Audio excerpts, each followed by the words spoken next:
امریکہ اپنے قیام سے ہی دنیا کو جند و جدل کی تباہ کاریوں سے دوچار کرتا آ رہا ہے، اور جو حکمران اس کے مفادات کی تکمیل میں رکاوٹ بنتا ہے اسے یا تو قتل کروا دیا جاتا ہے یا پھر اس کی حکومت گرا دی جاتی ہے۔ حال ہی میں امریکی صدر ڈونلڈ ٹرمپ کے حکم پر امریکی خصوصی ڈیلٹا فورس نے تیل اور خوردنی وسائل کی دولت سے مالا مال وینزویلا کے صدر مادورو اور ان کی اہلیہ کا اغوا کر کے انہیں امریکہ منتقل کیا۔ اب وہ دونوں مقدمات کا سامنا کر رہے ہیں۔ لیبیا میں قذافی نے امریکی ڈالرز کی اہمیت کو گھٹانے اور افریقہ کے لیے ایک نئے ترقیاتی بینک کے قیام کے اقدامات شروع کیے۔ عوامی انقلاب کے نام پر قذافی کی زندگی کا خاتمہ کر دیا گیا، جس کے ساتھ ہی لیبیا کی خوشحالی کا بھی خاتمہ ہو گیا۔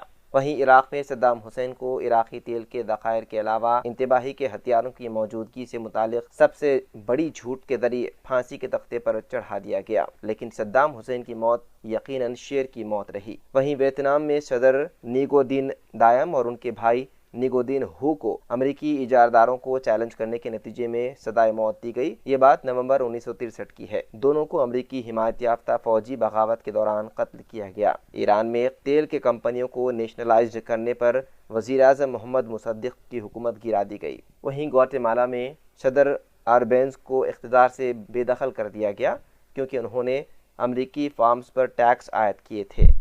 وہیں کانگو میں صدر لومومبا کو گولیاں مار کر اس لیے ہلاک کر دیا گیا کیونکہ انہوں نے امریکہ کو سبق سکھانے کے لیے یورینیم کو نیشنلائز کر دیا تھا۔ کیوبا میں چے گویرا کو صرف ان کی سوشلسٹ پالیسیوں کے نتیجے میں گرفتار کیا گیا، اور دوسری طرف افغانستان میں افغانوں کو امریکہ نے اسلحہ کی تربیت دے کر روس کے خلاف میدان میں اتارا۔ امریکہ ان کا دشمن بن گیا۔ چلی میں صدر سلواڈور کو صرف اس لیے اقتدار سے بے دخل کر دیا گیا کیونکہ انہوں نے کاپر کو نیشنلائز کر دیا تھا۔ گھانا میں صدر کامے کو مغربی بینکوں کے خلاف کارروائی کے نتیجے میں اقتدار سے معزول کیا گیا۔ اسی طرح بے شمار حکومتوں اور حکمرانوں کو امریکہ کا حکم نہ ماننے پر اپنی زندگی سے محروم ہونا پڑا، جس میں سعودی عرب کے شاہ فیصل، ذوالفقار علی، بے نظیر بھٹو بھی شامل رہی۔